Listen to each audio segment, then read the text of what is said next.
کہتا ہے کہ اس دوران میں اللہ تعالیٰ سے ایک ہی دعا کہ یا اللہ میرے لیے وسائل مہیا کر، یا اللہ میرے بیٹے کی شادی ہو جائے۔ کہتے ہیں میں نے کہا کہ نہیں یہ 4 منٹ بہت تھوڑا ہے۔ اس نے کہا نہیں میں رات کے وقت اس منظرے کو دیکھنا چاہتا ہوں، اور میں دیکھنا چاہتا ہوں کہ رات کے وقت وہاں سے مسجد نبوی نظر آتی ہے یا نہیں نظر آتی ہے، یا اس کا منظر کیسا ہے۔ اس نے کہا اللہ تیرا بھلا کرے، اگر تو 8 ملین میں بیچ دینا تو میں 2 لاکھ ریال تمہیں عطا کر دوں گا۔ السلام علیکم ورحمۃ اللہ وبرکاتہ۔ بسم اللہ والصلاۃ والسلام علی رسول اللہ۔ معزز ناظرین اکرام، آج کا جو قصہ اور واقعہ ہے یہ مدینہ شریف کے رہنے والے ایک شخص کا ہے، اور بڑا ہی عجیب و غریب واقعہ ہے۔ ناظرین اکرام، یہ قصے کا جو راوی ہے وہ کہتا ہے کہ میری ایک عادت تھی کہ میں بیت اللہ شریف مکہ مکرمہ میں بیٹھ جاتا، اپنے ساتھ قہوہ وغیرہ لے کے مسجد کی چھت پر یا دور اول جو ہے اس کا فرسٹ فلور وہاں پر بیٹھ جاتا۔ کہتے ایک دن میں حسب معمول مغرب کے بعد وہاں پہ بیٹھا ہوا تھا کہ ایک آدمی نے مجھ کو دیکھ لیا، شاید وہ مجھ کو پہچانتا تھا۔ بہرحال وہ میرے پاس آ گیا کہ باتیں کرنے لگ گیا۔ مجھے اس نے بتایا کہ جی میں نے کچھ کاروبار کیا، اس میں خسارہ ہوا، میں نے فلاں کا دینا ہے فلاں کا دینا ہے۔ اپنے اس نے ذاتی حالات بتائے کہ میرے اوپر قرض ہے، اور میں یعنی ایسا محسوس ہوتا تھا کہ وہ مجھ سے مدد کا طالب ہے۔ کہتا ہے کہ میں نے کہا بھائی بات یہ ہے کہ ہم اللہ کے گھر میں بیٹھے ہوئے ہیں، حقیقت بات یہ ہے کہ اگر میرے پاس حالات میرے اجازت دیتے اور میرے پاس پیسہ ہوتا تو میں یقیناً تمہاری مدد کرتا، لیکن میں نے اس کو ساتھ یہ بات کہی، میں نے کہا کہ اللہ کے بندے تم ملک الملوک کے گھر میں بیٹھے ہوئے ہو، بادشاہوں کے بادشاہ کے گھر میں بیٹھے ہوئے ہو، تو تم یہاں پہ اللہ سے مانگنے، اللہ تعالیٰ سے کیوں نہیں مانگتے؟ اللہ کے سامنے اپنے ہاتھ کیوں نہیں پھیلاتے؟ لو جی، کہتا ہے کہ ہم اس قسم کی گفتگو کر رہے ہیں کہ ایک آدمی اور آ گیا۔ اس نے غالباً ہمیں پہچان لیا یا ہماری گفتگو سن لی۔ اس نے آ کے کہا ساتھیو بات یہ ہے کہ میں تمہیں اپنا ذاتی ایک واقعہ سناتا ہوں، میں نے تمہاری کچھ گفتگو سنی ہے جو میرے واقعے کے ساتھ بڑی مماثلت اس کے بڑا قریب ہے۔ میں نے کہا بتائیں کیا واقعہ ہے؟ اس نے کہا میں مدینہ شریف کا رہنے والا ہوں، اور مدینہ شریف کے اندر میں الحمدللہ وہیں پیدا ہوا، وہیں میں نے نوکری کی، اب میں ریٹائر ہو گیا ہوں۔ اچھا، میری مالی حالت کو اچھی نہیں تھی۔ اب صورتحال یہ ہے کہ نہ تو میں تاجر ہوں، نہ میں نے کبھی تجارت کی ہے، نہ میں نے کبھی ریل اسٹیٹ کا کام کیا، لیکن میرا بیٹا ماشاءاللہ جوان ہو گیا، شادی کے قابل ہو گیا۔ اب میں نے اس کی شادی کرنی تھی۔ اب اس شادی کے لیے یہ تھا کہ میں نے سوچنا شروع کیا کہ بیٹے کی شادی، اب شادی کرنے کے لیے میں قرضہ اٹھاؤں یا بیٹا میرا قرضہ اٹھائے، تو شادی کے اوائل میں ہی اگر اس کے اوپر قرضے کا بوجھ ہوگا تو ظاہر بات ہے کہ وہ زندگی مزیدار نہیں ہوتی۔ کہتے میں نے اللہ تعالیٰ سے دعا کرنی شروع کی کہ یا اللہ کوئی ایسا اسباب پیدا کر، ایسا سبب پیدا ہو کہ میرا بیٹا، اس کی میں شادی بھی کروں اور میرے اوپر کوئی قرضہ وغیرہ بھی نہ چڑھے، نہ ہی میرا بیٹا وہ کسی سے قرض مانگے۔ کہتے ہیں کہ اور تو کوئی چارہ نہیں مجھے نظر آیا، تو میں کیا کرتا کہ میں نے الحمدللہ عصر کی نماز میں حرم شریف میں یعنی مسجد نبوی کے اندر ادا کرتا، اور اس کے بعد وہیں بیٹھتا رہتا حتیٰ کہ عشاء کی نماز پڑھ کے مسجد نبوی سے نکل کے اپنے گھر جاتا۔ کہتا ہے کہ اس دوران میں اللہ تعالیٰ سے ایک ہی دعا کہ یا اللہ میرے لیے وسائل مہیا کر، یا اللہ میرے بیٹے کی شادی ہو جائے، یا اللہ اس کے لیے یا اللہ آسانیاں پیدا فرما دے، رزق وہاں سے عطا فرما جہاں میرے وہم و گمان میں نہیں ہے۔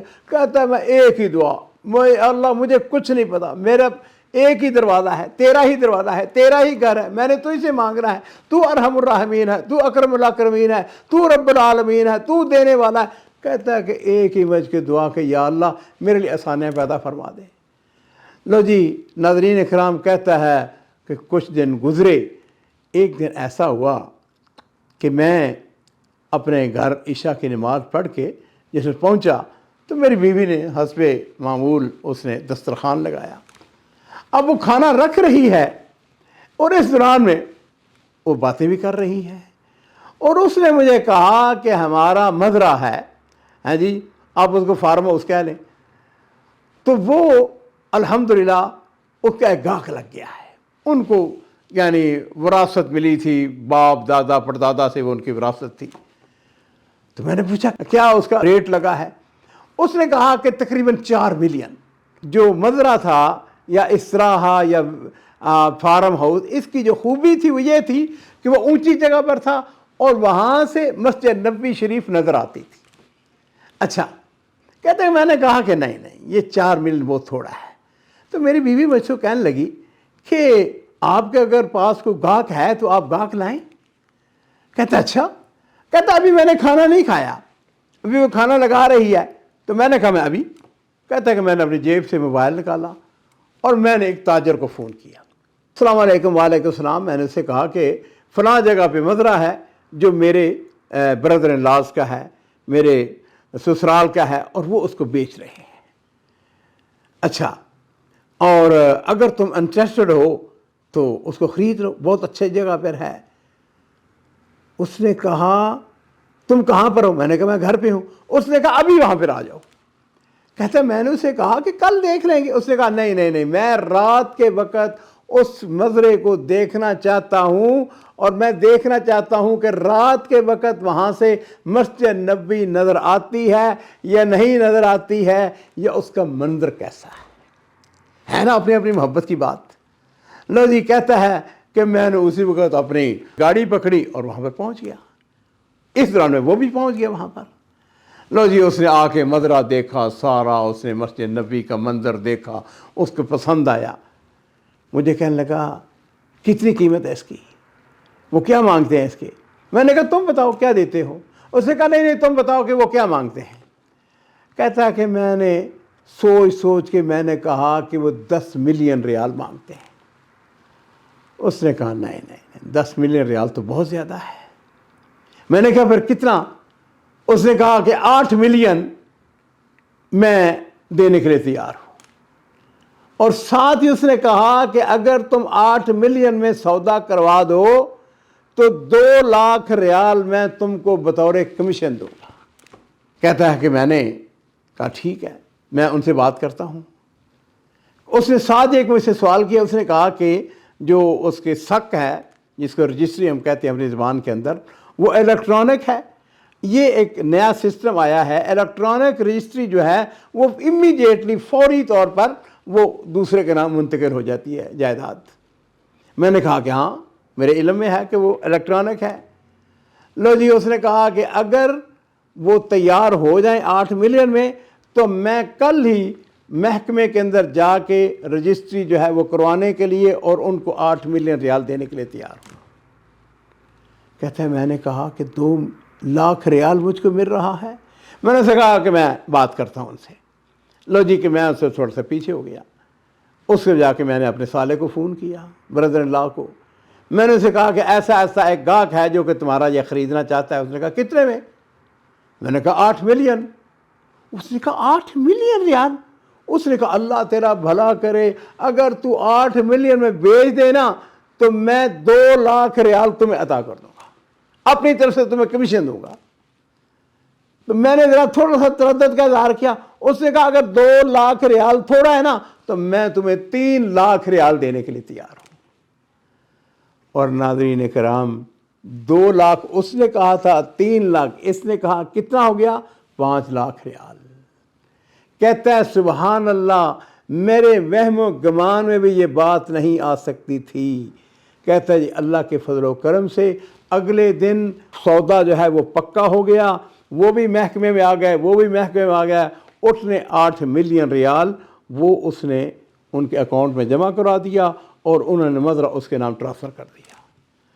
اور کہتا ہے کہ 16 گھنٹے سے بھی کم عرصے میں میرے اپنے اکاؤنٹ کے اندر 5 لاکھ ریال آ گیا تھا۔ عزیزو، کہتا ہے کہ الحمدللہ میں نے اپنے بیٹے کی شادی کی، میں نے اپنی ضروری جو احتیاجات تھے، جو مسائل تھے، ان کو ختم کیا۔